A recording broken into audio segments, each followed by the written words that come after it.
Shaboni ng Agartala. Sabona ng Bisramgons. Saboni ng Kanchanpur. O party mo na din na tong plaza. Hasteni thangkrung tongkhor. Fiaba dang mani sara waro zaknai purang mo. Kok shanai halong sirok hognai hasteni hapong khatan. Joy nai tong dinoro. Chili khora.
farino no anila mano nang liang le mung shano bo nang tong keno anile be baktongo hene ango seo nangani kha tuma nangani kha tama osubra ango seo nangani alama ani mutanda osubra ango seo osubra ango seo osubra ango seo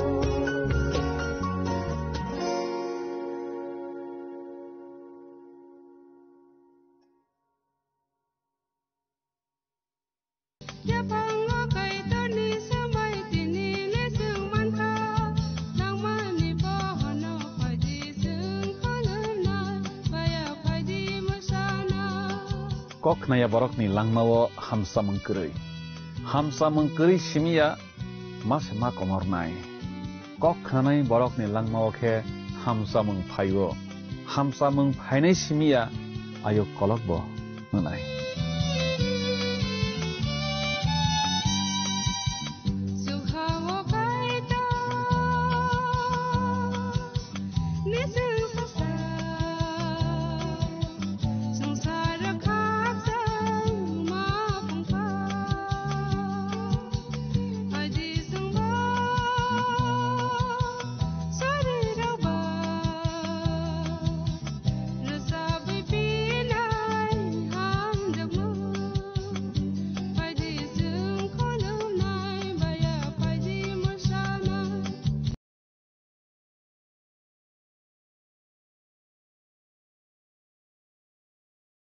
Tekto by tekto kotor buskango phainai belai khe tongkesep jora phaitango satok jakmung phaitango abotui jorao bono poitoi tongmannai rokni phola bini logebo sogwinai kho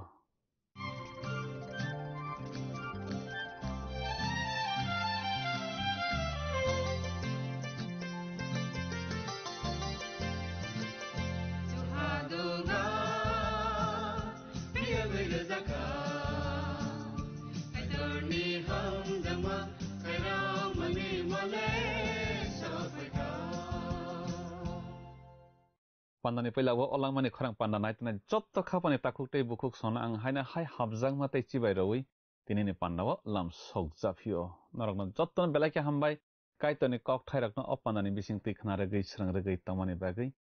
jeng tinibo kaitoni kok thai khanalayunai sranglayunai tinike jeng sumai katalni no phunuk jakmani bijab remsi bani tang nismi tang sni jorano tui jeng salainai tei sranglanai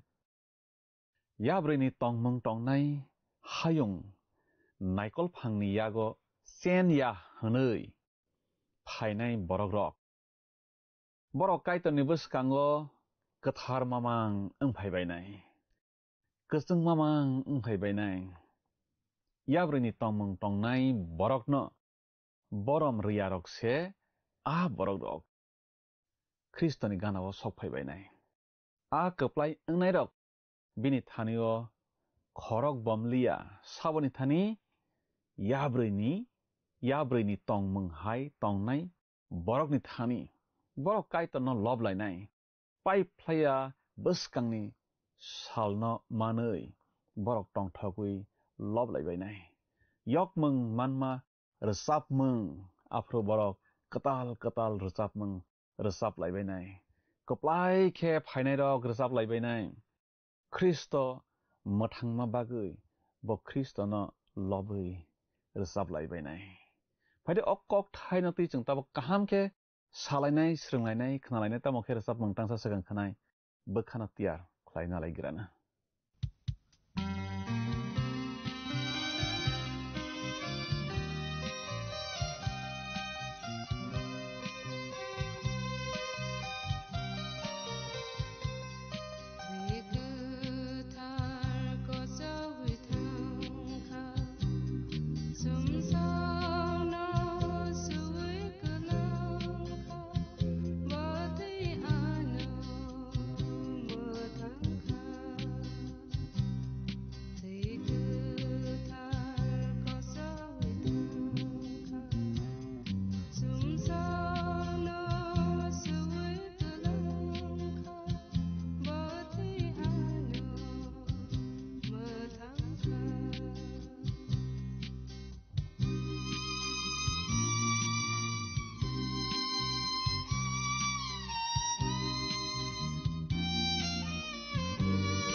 Knawi tontonai kapani kicino ang tinini o langmani khurang pannawo mathanai sa subrai Jisu Kristoni mangkatharbai haino hai khapang ya phari lamsok japhiu kijing tinini pannawo ke jeng khnalaiwana teisrang laiwana wansuk laiwana phunuk jakmani bajab remsi bani tangnini simi tangsini jorana tui knawi tontonai khapani kicing jeng puila sakang khok tangi nalegrasnai phunuk jakmani bajab remsi bani tangni ottama sijak tong oro jeng sijak no laibo apro ang horbai dalogjak ainani twijlang hai nukha ang ayabri bai boni kayano tei number ni bumung ganang no mesen nairok no bu nukha borok a aina twijlang ni ganao bachalaijak kai tor romani chongpreng rok twilaijak naijang oro sijak noklayo knawi tonganai khapani kicing hor bai dalogjak ainani twijlang humani abo wngkha tekto kotorni jorao yabri ni satokmung a jorao yabri ni mungno naya bororok pai bo manglak phali bo manglak abo haingnai o jorao chamung nungmung belai khe manna tuknai chamung nungmung mase manya khanai subrai Jisu Kristono poito khlainai rok afrukhe samung nungmung mase manya khasinai kaito ni thani bukhaki philnai rok samung nungmung manya khabai sinai aboni bagina subrai Jisu Kristo sao boni mangui tei kapsa ksang khanai borok bo sokat mannai hnai borok khorok rasai tei saibri chibrui bisingni khorok sasukno tei ksang khanai borok bo a jorao a yabri bai buthar paijaknai khnawi tongnai khapani kicing aboni bagui kebo khara glak a sarlok belai khe tongke se ongmana je sil bujak rok simi se a tekto kotorni bisingtui malainai khnawi tongnai khapani kicing a borok khorok rasai tei saibri chibrui rok a jorao subrai Jisu Kristoni bagui sakni langmano suda robaisinai subrai Jisu Kristoni mungui borok theibainai ayang Kristoni aribo haino borokno kaitorni borokno pangtharnai sutharnai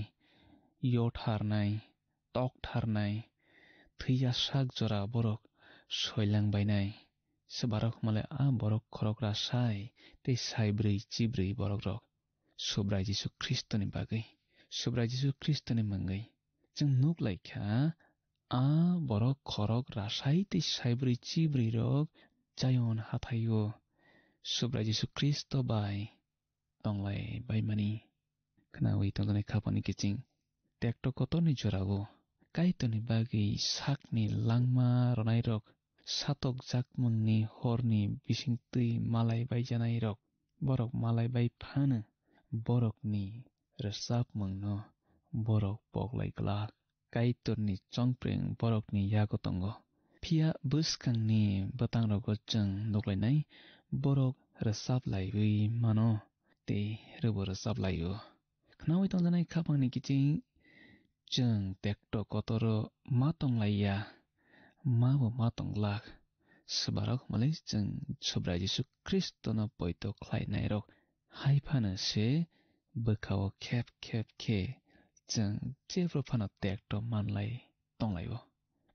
mungsano twiwi tongthokya khe ma tonglaio hayari kicing Hebrew bichap remchinui tangchiba abono twiwi jono sarukjak tamni hinba abo klai sakhe langmawa sok phayo bomo male a bukha bai mung baka khep khlainai a bukhawo khep angmang abu si poito khlainai takhuk eba bukhuk no pholawo shiklogo belai wana masingsa a tekto kotorni bisingtui malai baijanai rokse resap laima thak laia angnaikho kaitono lopma thak laia angnaikho khnawi tongni khapani kichi chini langmawo kha riokmung baka khep angmang akorok phainai aprujeng subrai jisu kristono nahorei mase masurinai sanathangkhe kubunni bagui surima sai aboni bagui doroku khecheng masurinai subrai jisu kristono a borok khorokra sai tei saibrei chibrei rok tekto kotorni bisingtui malai tutuise resapma thaglaiya engei tongkhangkhe tamo engei cheng resapma ya khanani haide kiching khnawi tongnai kiching chung soitanni khyo klayana tui phia mothang jakmang manui tongthokma manmano yakni de keple langno aboni bagui surimawo tongna nangnai cheng khnawi tongnai khapani kiching cheng tabokhe phunuk jakmani bchap rem chibani tang thani simi tang brijara tama sijak tong khuk tangi nalegra siwana oros cheng sijak nolaibo borok kaitoni seleng musini resapmang te mera busani resapmang hai nei resaplaijak osubrai kaplaisa kaitor nini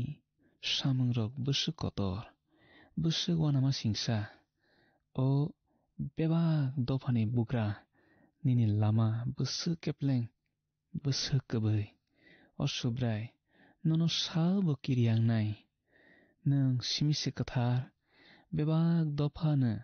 phaiwi nono khulom phainai tam hinba nini samang kahamro jotono nukha amai kheracheng sijak nolaibo a borok khorogra sai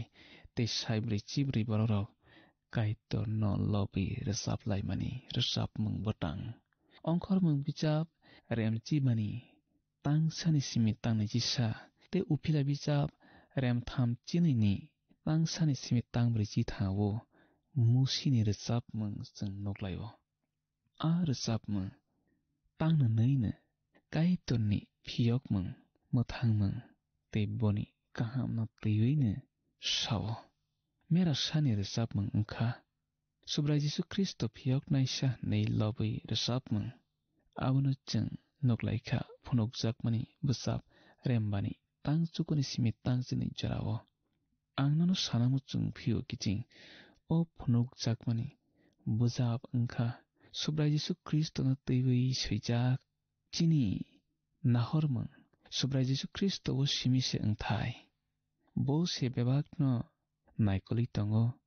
bo se subrai bo se kaitor bo se nokhayung bai hayung no snamnai obusa bocheng subrai jisu kristo ni kathar no phan no tei chengsasa no srai khandok laikha subrai jisu kristo borok le belai kaham bo simise borok bai kaitor no thasa khlai mana khnawi tongni khapani kiching subrai jisu kristo no nang poito khlaidi nang bono nini bukha bai yasakdi bo abo khlai mano tam hinba bongkha kaitor bo kaitor bai borok no katharoi mano kereng roi mano bo bebak dofani bobakra ani hosago poito khlai buthar jaknai rokni bo bobakra te dofha rokni bo haine bobakra bebak thayo bo simise kholom jaksinai kholom jakthai khnawi tongnai khapani kiching no sabo kiria angnai nei borok khorok rasai tei saibri chibri rok subrai jisu kristo no lob laibo tini ni chini molo poito khlainai rokni bisingo sana borok bangthaya se kaitor no giri bayo bangthaya borok se kaitor no lob lai bayo kaitor no suri lai bayo hamjaknai kaitor no cheng pokthai kare kiching Chini kaitor ungka hamjaknai kaitor maya gonang khairokma koplang kaitor phia bongkha pohor kathar hanma kokta nungtumuno kaitorni busa angmate nang jot sajakma tuitei samang taklaisidi kaitorno kiriwi tongna nango tamni hinba bongkha kathar kaitor salsa amotui sal phaibana bebak dofani borok subra Jesu Kristoni buskango phaiwi bono khulum phaibenai tini jorao borok abo hai nyakho goja subra Jesu Kristono nori tonglaibai tini subra Jesu Kristono borok poito khlaiya goja phia salsao kaitor borok hamyarokno nori rohorui bono khulumnai rokno simino naraknai suba mole subra Jesu Kristo bo kaitor baitha abo hai kok jeng biang noklai mole lopmung busap remnaini tangcharo noklaibo dopharok boni angbainai a jorao jotonu kaitorno teiwi saiman bainai aijaya bisap remchi sani tangchuku a kokno sao Jeremia bichap remnai chithani tangba wobu sao orojeng amaike sijak nalaibo subrai sao naidi omotui sal phaiwi tongo ang David ni bede kahamno tisanai hake bugra janai te sasajak nai phiabo hayungno busthumnai te busoi khlainai amaike changoro sijak nalaibo kiching tini hayung naikol nairok busoi khlaiya goja here kiching nang aba kin nugyade aboni bagui cheng surina nangainai te tobo tongthoklainai buskangni salle busoi khlainai se naikol phainai o khano Philippi bichap remnaini tangchukuni simi tangchi sajorao jeng seijak nuklaibo amoni baguine kaitor bono jotoni slai kuchukoti sakha haketei mangrokni slai bono mangkotor kholaikha bono mangkotor rokha abo waina subra Jesu Kristoni mangno surina bagui sukna hawo tongnairo o sangsar tongnairo masa kari tei yasku masungbaibana hake apa kaitorni chengsa sani bagui subra Jesu Kristo se subrai hnei bebakno phangkhe masabaibana nei chengoro seijak nuklaibo morkeni borokrok Jisuno phiok naisa hnei saiman baigla kiching phia borok saiman laibana Jisungkha kotor hnei bo hayung naikoli tongo phia abo boni subah mane subra Jesu Kristo bo kaitor baithang boseo hayung bai nokhai no snabo kiching hake borok kaitorni chengsasano saiman bainai tamni hinba nini samang kahamrok jotona nukha nei a borok khorogra saite saibri chibri rok subra Jesu Kristono loplai baimani a kok thaina teiwi jeng tabokwan sulainai o kokle a jorani Jisuni bagui kok sanai rokni aroni se phaio jeng poito khlainai rok kaham khe saiman sukthai kaitor je khlaimani abo kahamni bagui se khlaibo te abo kaham kaitorni samang nugui nang chawo hai ma tongya angui mano phia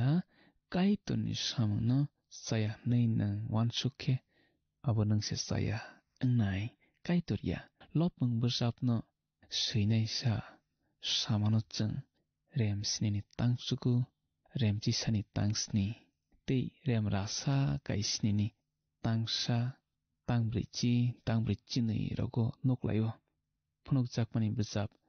remchi bani tangbani smi tangdo gocheng tamo sijak tong khuk tangai nelegrasnai oro cheng sijak nolaibo aboni ulo ang chukna hani nok tharno phiokjak nukha aboni bisingo kaitor tongmani a rini nokno nukha a birman kaisini yago tilaijak swari khoroksini a nok tharni ongkhori phaikha borok sal kokjak lailoni ri kufur kajak khaklabo rangjakni risa khajak nei chingoro swijak nolaibo kiching nokthar nei o phunukjakmani bujabo waichiba जों नुग्लायखा अमहाय kokthai oro hai atajoi waichiba sajakya toma kokthai hamare nokthar kokthai rem thamu mothani kokjung nuglayo aro noktharni kokjung nuglaya rembriwo khe chokhani kaya jung nuglayo oro jung chokhawo nokthar nuglai mani seklayo abo chokhani hai ne o habu nokthar tongo o hawo Jerusalem katalo motha tongma thayo nokthar tongla khnawi tongjanai khapani kiching Jerusalem katal abo chukna hani ongkhori phainai haipana o hawiya o habai chokhani kacharo se abo ngnai Jerusalem katal tamni bagai tamni hinba motha nokthar bai sinijakya a Jerusalem katalo motha simi se tongnai subrai Jisu Kristo ni hamja katal simi se Jisu bai tongnai nokthar rok aro tonglak remriwo kaitor nokthar ganang rokni kok se sawo sbarokni nokthar tong male Israel dofani Israel songrokno simina kaitor nokthar ruwo chokhani nono kosol khlai rini nokthar ni khotol kathar kugo kerong bokhok tongjago abo khogo se holongthaini bukla lanai tongo aro kerong rok seijak tongo a lanai rok bai rini nokthar chokhani no kosol khe snamjak mani se ongkhormung bujab remni chibani tangbri chiwo abno tewi chung seijak noglayo khnawi tongjanai khapani kiching Hebrew bisap rem chukuni tangni chi thawo tamar sakhnadi omorok chukno hani soi mani rokno srungna se te abono srungmani ta omorok omotui ke se susajakna nangnai tamokhe chukno hani a mani rokni bagi teibo mani kaham ratharna nangnai nichora seijak noglayo khnawi tongjanai khapani kiching soi soi khe phunukjakmung bijap remchi sani tangji chuku wo seijak chung noglayo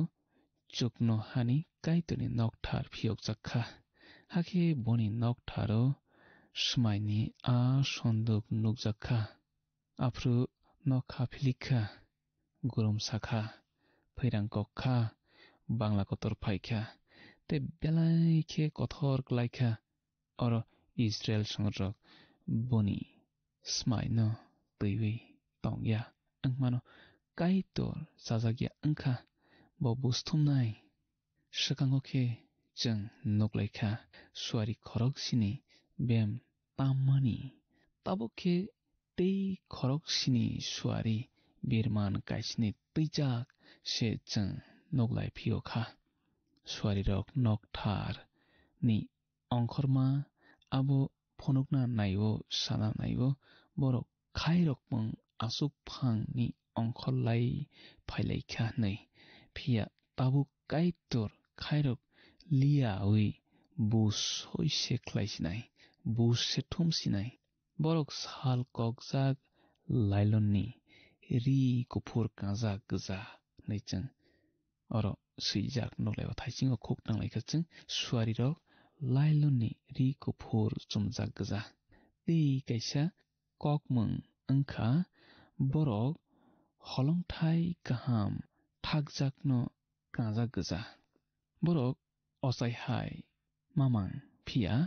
khairokma samungo borok yakar laiwi phalaibaikha busni birmanni bagui khnawi tongjanai khapani kiching rangchakni risa bu haino hayung sakao bus sokphai nai aboni kokno sananayo khnawi tongjanai khapani kiching chung tabokhe phunukjakmani bujap remchibani tangsni otamo seijak tong khuk tangai nalebana oro chung amaike seijak nuglaibo afru mabri rokni bere masa a suari khorok sini ni yago rangchakni tuk thai sini rekha a tugrokni bisingo molbrum brum tongnai kaitoni yagul sujaknai manai kaplung tongo Wai ke chong sei jang no layo khnawi tong janai khapani kiching khorok sini swari tuk thai sini no tiwi ang no sana muchung phiu o sini kok thai abo paisukha khlaibai sukha aboni number se ang khnatrungo o number sini abo kaham thakjakni number hnai kaitor no khayung bai hayung no saldok bisingono snam pai bikha salsini salokhebo lenglakha paisok mani bagui bo lenglao ahaya kaham thaksok mani bagui se bo lenglao phiaba o phunok jakmani busapni sini abo paisok mani kokse so motha khungsini rokni bisingtui mothana teibi paira sogui chang khnalaikha tekto kotorno teibe paira sogui khnalaikha a bisisni tekto kotor abno teibi tu kaitoni jolemang kaplang nadi a tukrok kaitoni jolemang bai se kaplang kaitoni hamjak mang bai ya khnawi tongjanai khapani kiching a tukrok tekto kotorni chorawo luklai jaknai o hayungo belai krema singsa khnawi tongjanai khapani kiching nung jisuna poito khladi kiching jeng tini asukno khnalai grasnai buskani panda molalai phiswana aprachung teibo kaitani kok thairano teibi kaham salainai sranglainai te boni hamaria chalainai kaito nangbai tomasithung hambai khapani kiching belai ke hambai opana no khalogui nai tamani bagi tei panda paya sak jora kaitani kok thairok no khnaragui srangragui tamani bagi belai ke hambai jeng tini khnalaika subrai no poito khlai thwijak rok subrai nana phaipru phola busak manui oila sakang borok kasai thangbai granai jengbono poito khlai naisingui tongnai rok kathang khe tongui naising tongnai rok borok bo bobai thangnai tamokhe thei thangnai rokni ongklok drop o borok mukphili kaisa bisingo tisai langjak bainai hakepini logeo mol brum ni bagui ma tongui bainai tekto bai tekto kotor jorao tekto bisingo bo subraino yakaria khe tongnai rok borokni phola borokni busak butharjak phano borokni phola muthangjak bainai satok janai borok haifano jisuno yakar lia khlaiui butharjak ma bai borokni pholano subrai jisu mothangui tisai tlanai masaya manungya khlaijaknai borok haifano jisuno yakar lia abotui borokni phola mutangjak bainai phari okok thaini bagi jeng tabo kaitona hambai ralainai tei suriwi pandana mathakma bukhak thanglai suana suriwana apa kaitona no belai ke hambai nang belai maya gnang nang belai hamjakma kaplang nini busharok no nang jottono muthangini logeo lana musungjago aboni bagui mukphili kaisa bisingo thumphai nangbai baksa mathangya borok rokni bagui bo tewaisa nang jora rophikho muthangjaknani abo tekto bai tekto kotor jorani bisingo nini mangui theimanai rok butharjaknai rok borok no nang muthangnai nang tini chano sakha opana naitonai joto nini busharok no nini thani yapharo a tekto kotoro manjagya na tui satok jakma o klaya na tui tabok no jani somsok no nin thani yakarui goseui nangbai tongmanani chubadi te apha kaitor nang borok ni nok nokni joto no muthangjak bung rodi apha nin thani chini sakbang phala bebag yapharui o kok thaini hamari sanai surima jisuni mangbai sana amen belai hambai khapani takhukti bukhuk sung jottona pandana naitamani bagui cheng panda orono muthaglaisinai buskani pandao hain hai chengmanglai laiphibana kaitor nono nini nogot jottona hamari bai khobui tonasithung hambai haidi thangnai panda phunukjakmani bijapni sungmarini saklaimung khnalaigrana thangnai pandani sungmarini saklaimung ungkha si kaisini Kapangni kicin, haidi dinini sengmari wo hablaiwano, dinini sengmari ke, punukjakmani bijab remci bani tangnoyo, keplai engnai borok ketharo, borose bacanai henkamu, A. Nok tharo, B. Twijlango, C. Nokhawo, D. Hatayo. Kapangni kicin, o sengmarini saklaimung khenapungni damsnini bisingono jungno A, B, C, D bomo ongnai sahorbai jadi chini number WhatsApp iba SMS khlaiye 8414859961 sahorpru norokni mung nikumabo si rohorke belai no hamnai nung o pandano jajakna hane kha khlayo jungno miss call khlaidi hake nung bo apply engai manwana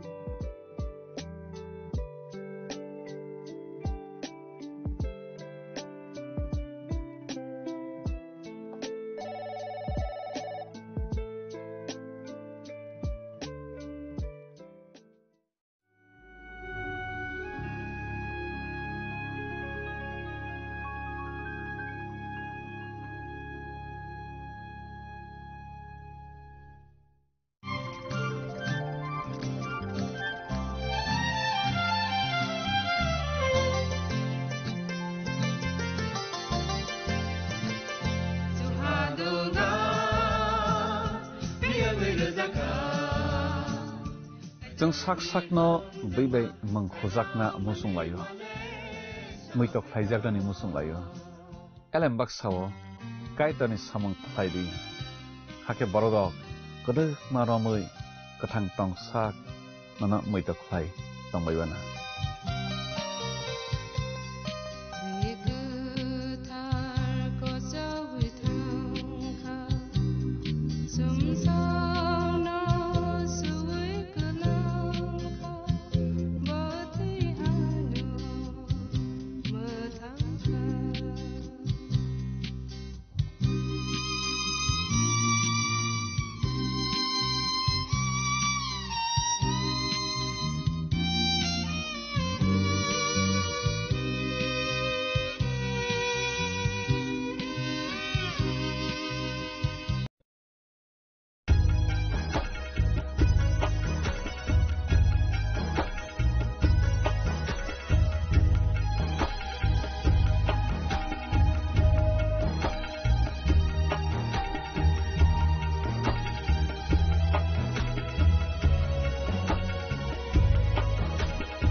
Tongni nang Agartala. Sabuna ning Bishramganj. Thaboni nang Kanchanpur. O party mo dei na tongplajak. Hasteni thangkrung tongkhor. Tiaba dangmani jora oro jaknai phurongmung. Kok sanai holong chero khognai hasteni hapung khatai. Joyoi nai tongdi norok chini khora.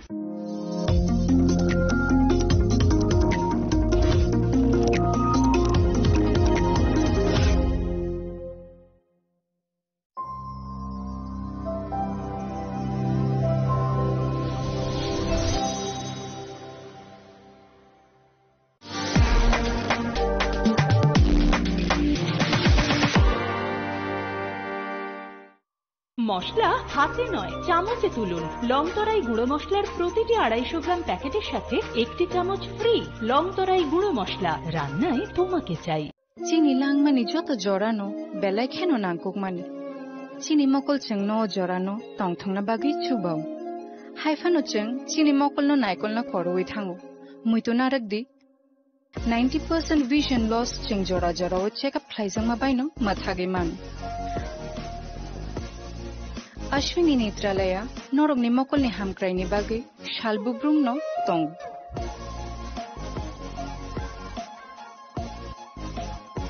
Borog ni modern equipments, the skilled Shakham Nainero, Jeffrupano Tongo, Norog ni Bagay.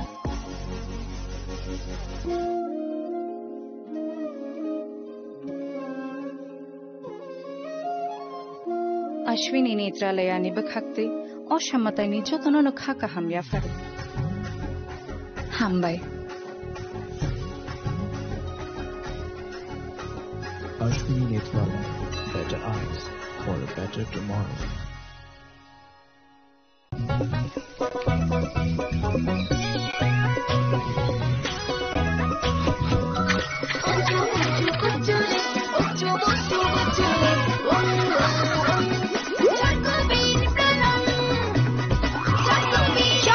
Chocobean, স্বাদে ভরা রঙে রঙিন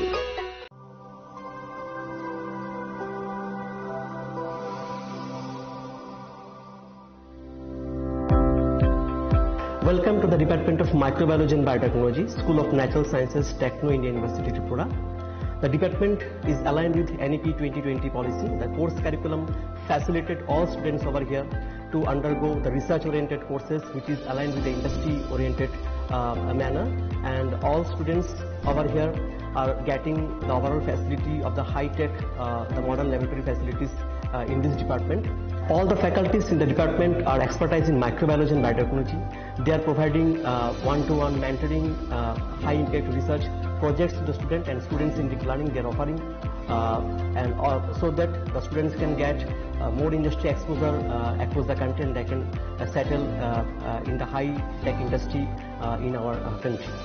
Helping dreams become a reality. Come and join TIUT.